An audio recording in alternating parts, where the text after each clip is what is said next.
பகை பயம் நீங்கவும் செல்வம் சேரவும். மகாவிஷ்ணுவின் அவதாரமான ராமபிரான் மானிட அவதாரம் எடுத்த போது அவருக்கு உறுதுணையாகவும் அவரின் பரம பக்தராகவும் இருந்தவர் அனுமன். மானிடர்களுக்கு மாருதியே, கலியுகத்தில் துணை நிற்கும் தெய்வம் என் ஆஞ்சநேய பெருமானை நாம் வழிபட வேண்டும். உலகெங்கும் நிறைந்திருக்கும் காற்று, அப்பேற்பட்ட காற்றின் மைந்தனாகிய அனுமனை நாம் வழிபட்டால் எல்லா கோரிக்கைகளும் ஈடேறும், தடைகள் யாவும் நீங்கும், பயம் அகலும், அச்சங்கள் அகலும், கல்வி கலையில் ஆற்றல் பெருகும், எத்தனை எத்தனை நன்மைகள் உண்டோ அத்தனையும் தரவல்ல அனுமன் வழி. பகை பயம் நீங்கவும் செல்வம் சேரவும். இந்த ஸ்லோகத்தை காலை 11 முறை, பகலில் 7 முறை, மாலையில் 9 முறை, தூங்க செல்வதற்கு முன் 21 முறை என தினமும் 48 முறை வீதம் 48 நாட்கள் சொல்லி வந்தால் செல்வங்கள் யாவும் சேரும், தீரா பகையும் நீங்கும் என்பது ஐதீகம். தீரா பகையும் நீங்கும் என்ற ஐதீகமும்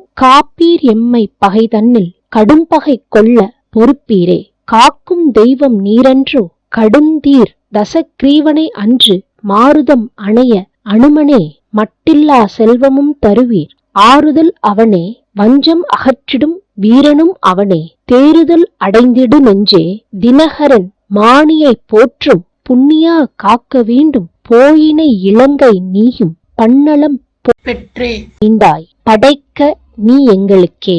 இந்த பாடலின் பொருள்: ராமபிரான் எதிரியாகிய ராவணனை வெல்லவும் உதவியவர். ராமபிரானின் எதிரியாகிய ராவணனை வெல்ல உதவியவர் அனுமன். சீதா பிராட்டியோடு ராமபிரான் மீண்டும் சேரவும் அவருக்கு உறுதுணையாக இருந்தவர் அனுமன். ராமநாமத்தை சொல்லி அந்த ராமபிரானையே வென்றவர் அனுமன். தூய பக்திமிக்க ஆஞ்சநேயரை துதிப்பதால் நமக்கு உள்ள அனைத்து பயங்களும் நீங்கும். சகல கலை ஞானமும் பெற்றவரான மாருதியை வழிபட்டால் மங்களங்கள் யாவும் சேரும். அதற்குரிய துதி இது. உங்களுடைய கோரிக்கைகள் எதுவாயினும் அவை நிறைவேறியதும் அனுமனுக்கு வடமாலை, வெற்றிலை மாலை, வெண்ணெய்க்காப் போன்றவற்றை வணங்குவதும் ராமநாமம் ஜபம் செய்து வழிபடுவதும் சிறப்பான நன்மை தரும். ராம் ராம் ராம் ராம் ராம் ராம் ராம் ராம்.